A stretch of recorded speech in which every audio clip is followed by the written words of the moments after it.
संगवा रानी मकई के अरे कौन है बे? आए मामा तू? अरे साले आन्हर हो गइल बड़ा का तू? अरे हमरे पिछवाड़ा में आंख नहीं खे, तू दिना में नरा गइल बड़ा का? साले बीच रोड पर खड़ा होकर का करता? आए कचारिए दे साले आइंदा लौकलत कुकुर कहीं का से। अरे अरे देख के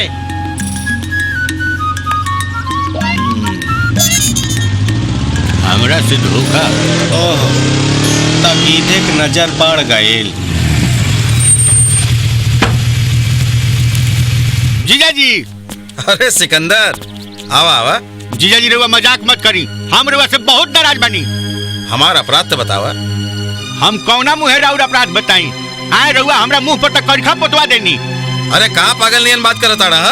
हाँ अब तो हम पागल होइए गईनी। हे महाराज जब रउआ अपना मोने के करे के रहला तो हमरा काहे के बेइज्जत करवनी? हम बोली ना भैया ई कुल का बकतानी? तू लोग हमरा भगिना के बियाह करवा देलू लोग आ हमरा के खबर तक ना देलू।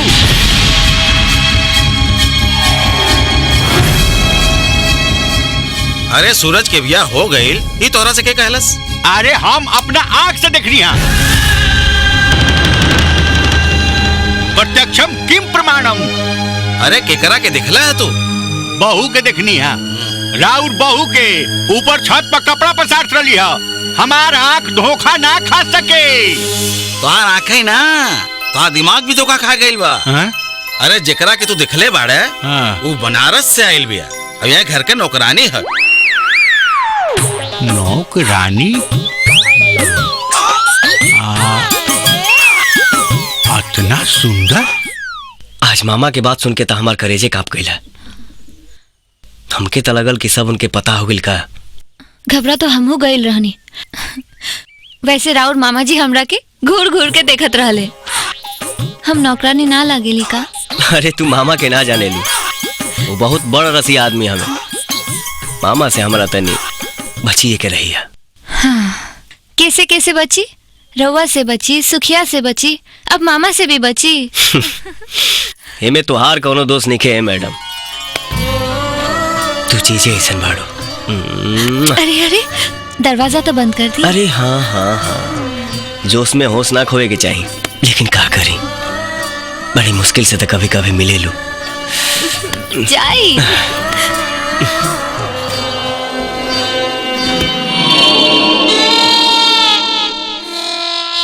का भइल? मामा ई नौकरानी हमरा भगिना के संगे लापटा लपटी कर दिया, मतलब रास लीला। अरे हाँ हाँ रहुआ चिंता ना करी, सब काम हो जाये। हाँ हाँ हाँ तहसीलदार से बात कर ले। ठीक बा ना कोनो चिंता की बात ना बा। का बात है? हाँ ठीक। अरे बतावा ना का बात है? अरे जीजा तनी अंदर तो चली। अच्छा भैया तू बाद में फोन कर। हाँ चला अंदर चला। के कमरा में। अच्छा आई आई आई। का बात है बाबूजी? पारो पारो कहाँ बिया? हमरा का मालूम कहाँ बिया? हम बताओ तन कहाँ बिया। याद नहीं है।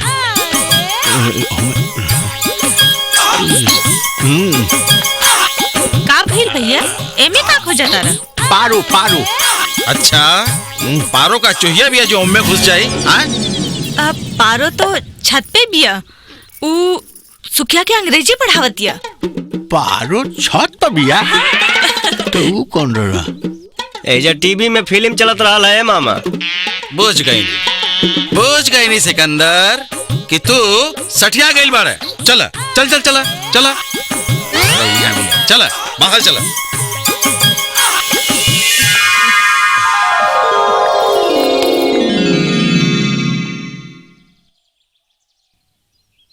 हे भगवान बच गई।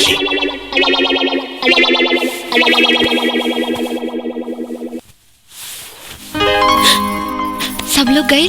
हाँ गई। हाँ। अब आगे का विचार बा? मामा जी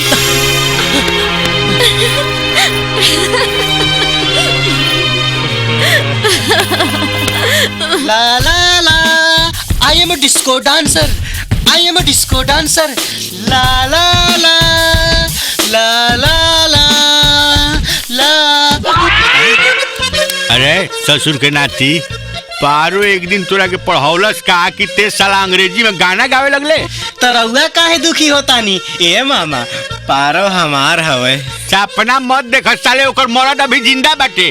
अरे उ ना आई, पारो हमरा के पढ़ाई लिखाई फिर साहब बनाई, फिर हमनी के बियाह होई। साले ई साहेब बनी है, मुंह ना देखला साले।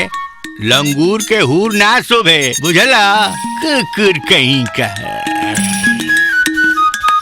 बूझ गई नी है बुढ़ाऊ, लेकिन पारो हमरा के कब पढ़ाउलस? ली हलवा खाई।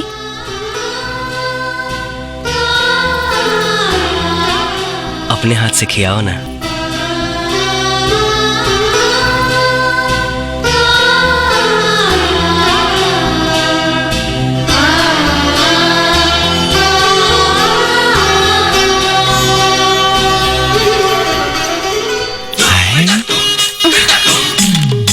बड़ा शरारती बनी जी।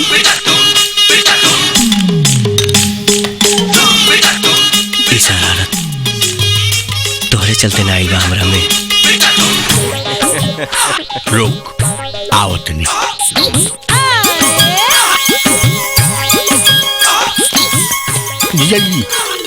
जल्दी चली। अरे कहाँ चली? अरे वो सवाल ज्यादा कर ले। अब चली ना, आज अपना आँख से प्रेम लीला देख ली। चली ना। अरे का बात? हाय देखी। अच्छा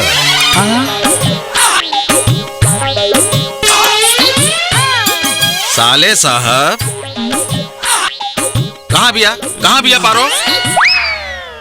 का बात है बाबूजी? कुछ नहीं बेटा, तोहार मामा है ना सनक गईल हवे, इनका दिमाग के दिवाला निकल गईल बा और इतने ना इनका आँख के रोशनी कमजोर हो गईल बा। चला चला। ऐसा बात ना बाजी जानी, हम सचो देख ले रहनी है। चुप रहा मर्दे, सच सच देख ले रहनी है। चला। अच्छा एक मिनट। अच्छा दीदी, पारो कहाँ बिया? पारो तो मंदिर में पूजा करती है। ओम जय जगदीश हरे स्वामी बोला? हाँ? चला चला चला, देख लिया ना। चला। भक्त